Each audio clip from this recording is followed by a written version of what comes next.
la foi en Jésus, il faut croire en la puissance de son sang, croire au pouvoir de son sang. Apocalypse 12, verset 11. Ils l'ont vaincu à cause du sang de l'agneau et à cause de la parole de leur témoignage. Ils ont fait quoi? Non, est-ce qu'ils vont vaincre ou bien ils ont? Pourquoi la foi au sang? Hébreux 9, verset 22. Sans effusion de sang, il n'y a point de pardon de péché. Les péchés ne sont pas pardonnés si le sang n'est pas versé. C'est pourquoi, dans le jardin d'Éden, Dieu a tué un animal pour couvrir la nudité de l'homme. Mais comme le sang versé était le sang d'un animal, le sang de l'animal n'avait pas de pouvoir de couverture de ton péché. Et vous qui tuez les bœufs, vous tuez les rhinocéros, les éléphants, vous mettez sur l'autel. Je vais vous dire une chose, ces éléphants et rhinocéros et bœufs et béliers n'ont pas de pouvoir d'ôter. Les gens vous ramènent à la pratique de la sorcellerie parce que ça ne peut pas ôter ton péché. Parce que le sang de l'animal ne va pas détruire un autel contre ta vie. Impossible. Ça va couvrir, mais ça ne peut pas détruire. Celui qui a détruit l'autel, c'est le sang de Jésus. C'est Jésus par son sang. Il a versé son sang à la croix. Il a détruit l'autel. Est-ce que quelqu'un peut dire son meilleur amen? Quelqu'un peut dire encore amen? Comment ta vie si précieuse, toi qui devais régner sur les animaux, tu vas réduire ta vie au sang des boucs, des taureaux, des brebis. On te demande de faire les offrandes des chiens et tu le fais.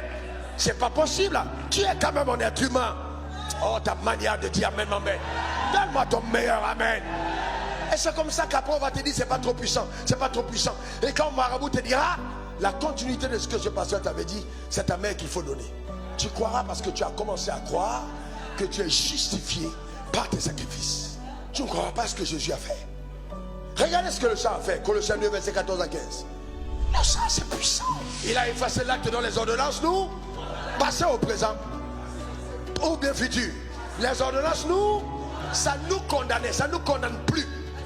Mais écoutez, frère, retenez. Quel est votre problème? Retenez. Après on va dire non. En fait, on va te montrer un secret. C'est qu'il y a quelque chose. Cette huile là, on l'a pris ici. Le mouchoir là, on a fait comme ça. Frères et sœurs, arrêtez de vous laisser séduire. Marchez dans la vérité. Aimez la vérité.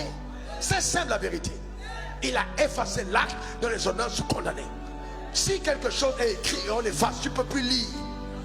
C'est effacé. C'est effacé. Tes péchés n'ont pas été couverts. C'est effacé. Dis après moi, effacé. Encore effacé. Une dernière fois effacé. Laissez vos grands-pères tranquilles. Laissez vos grands-pères tranquilles. Laissez vos grands-pères tranquilles. Il a effacé l'acte avec son sang dans les ordonnances condamnées et subsistait. C'est pas parce que ça a duré dans le temps que c'est encore effectif. Aujourd'hui c'est terminé. Il a totalement anéanti. Donne-moi encore ton meilleur amen. Dis encore amen. Frères et sœurs, écoutez-moi bien. Mon cœur est vraiment en colère contre, vous voyez-vous, les brigands de l'évangile. L'évangile est limpide. L'évangile est clair. Ne vous laissez pas tromper.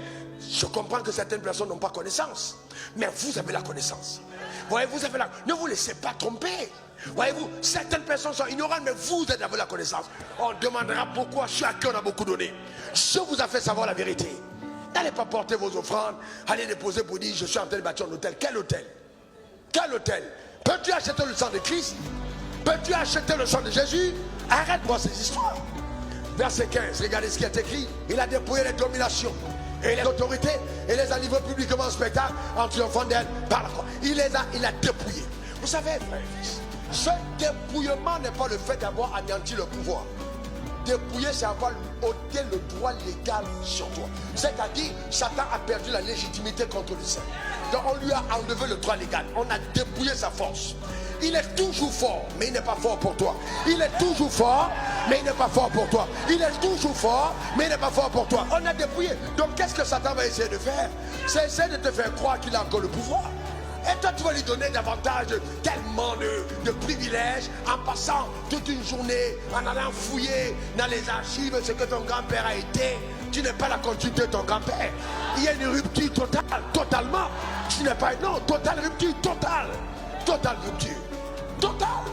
Donc arrête de penser que tu as, non, total, tu n'es pas enceinte, tu ne vois rien. C'est terminé ça. Ça c'est pour les élections, c'est pour avoir ta carte d'électeur. Mais ça va plus loin. Tu n'es pas citoyen d'Afrique. Ça va plus loin. Tu as une citoyenneté d'en haut. Ton intelligence est de Dieu. Ta manière de dire amen m'embête. Donne-moi ton meilleur amen. frères et sœurs, l'évangile est si propre.